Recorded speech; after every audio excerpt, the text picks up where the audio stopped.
Hey guys, welcome back to the Blues Lesson Series.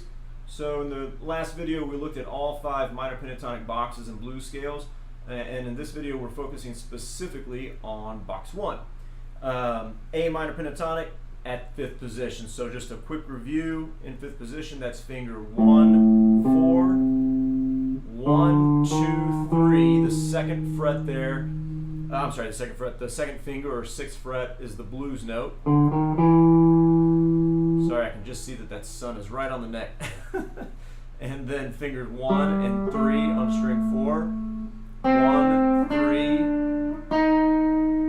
Fret 8 on the 3rd string is the blues note. Finger 1, finger 4, finger 1, finger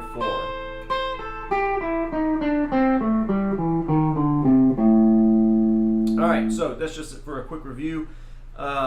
What we're going to do in this video is run through 5 licks that I have written out that will give you some variation as far as how you can approach using box 1.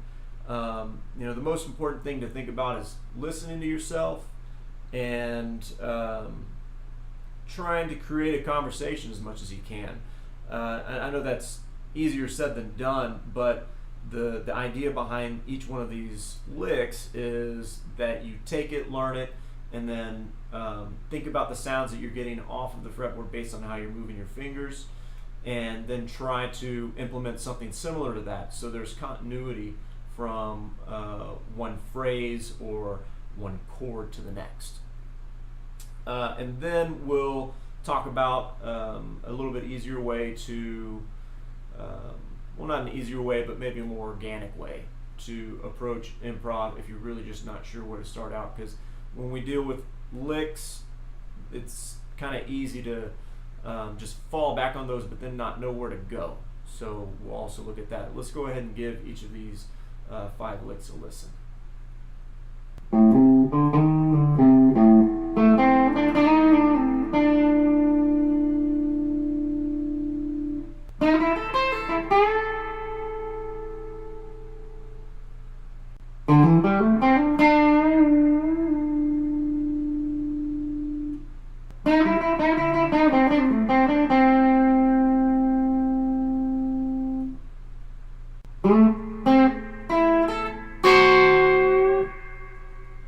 Okay, so let's look at each one of those in detail now.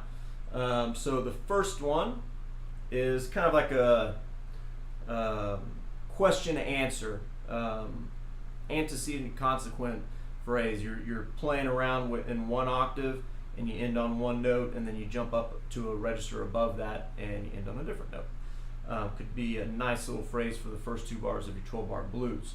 So that is at a slower tempo. So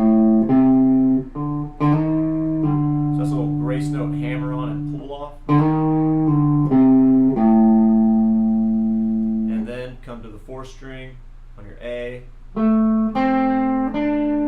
Slide in here. So that was a grace note slide into the 8th fret, slide back to the 7th fret.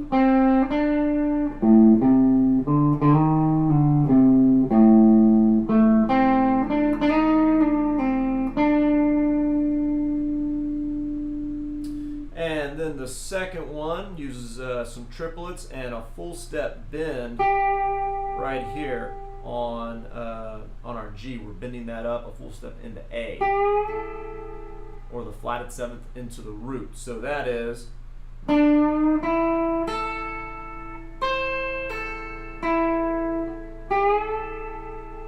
so bend at the 7th fret on the 3rd string, bar, strings 2 and 1, leave that there, finger 4, fret 8, pull off, string 2, fret 5, and then bend the 8th fret up a full step.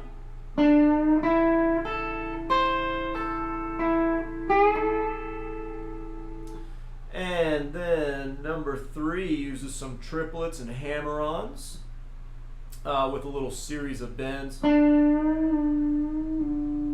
So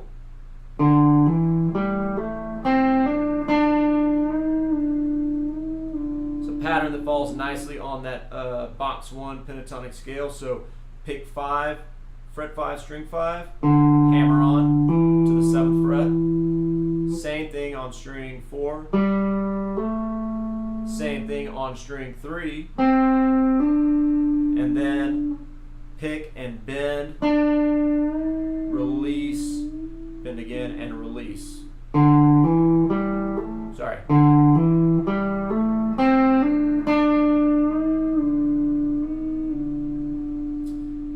And the next one is a riff that you could use quite a bit with the bend at the 7th fret of string 3, and then repeating the 5th note or the 5th fret of string 2. That's a little cell that you could throw in anywhere, get a lot of use out of that. So it's that twice, then bend, come back to the 5th fret on string 3, and then a quick little pull off, 7 to 5 on string 3. This is string 4 fret 7, back to string 3 fret 5, fret 7, fret 5.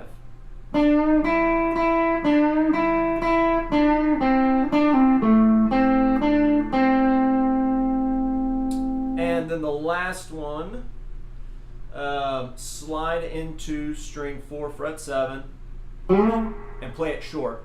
And then same thing on string 3 fret 5. And then bar strings 2 and 1 at the 5th fret.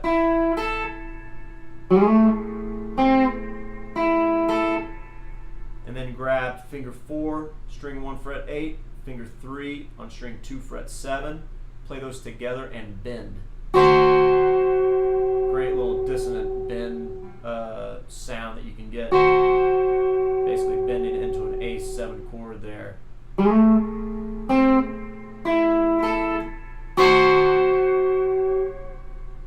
So those are the 5 licks. I can always provide a PDF of that if that'll help out, but just kind of rewind the video, try it that way. Go back and listen to the faster version of it. Now I'm going to put an A minor backing track on, but one thing that I want you to try here is certainly try and implement these riffs once you get them down, right? And only use one. Just play one riff that you feel really confident about, and then use that to kind of shape what you decide to do through the rest of the 12-bar blues form. Not just playing one lick after the other. Music just doesn't make sense that way necessarily. I mean, it depends. We'll say it doesn't, but in most cases that's not how you're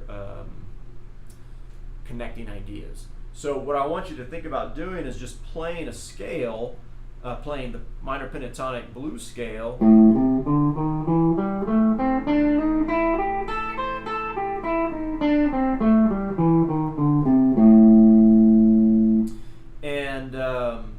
and finding stopping points. So just get comfortable playing up and down the scale, and then find stopping points, repeat some notes, try and find little phrases. Don't get too crazy with the rhythm or techniques.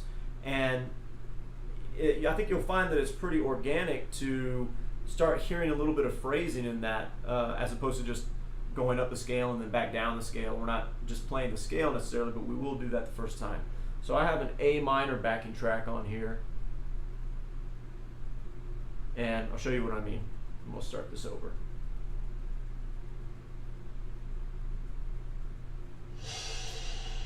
So I'm just going to play eighth notes through. I'm going to ascend it and descend it.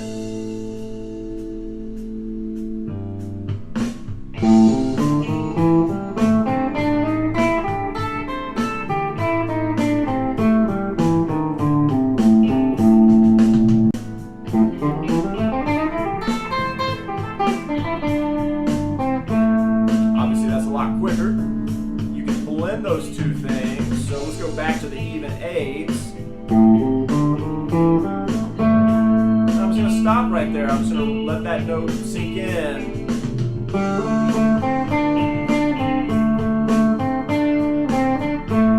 just hung around went a little up and down the scale.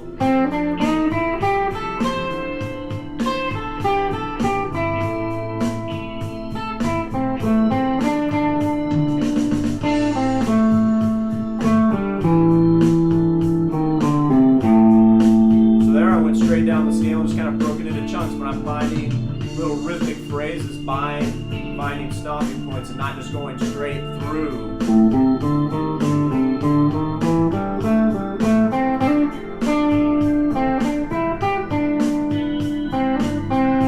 Once you start getting a little comfortable with that, start throwing in some bends.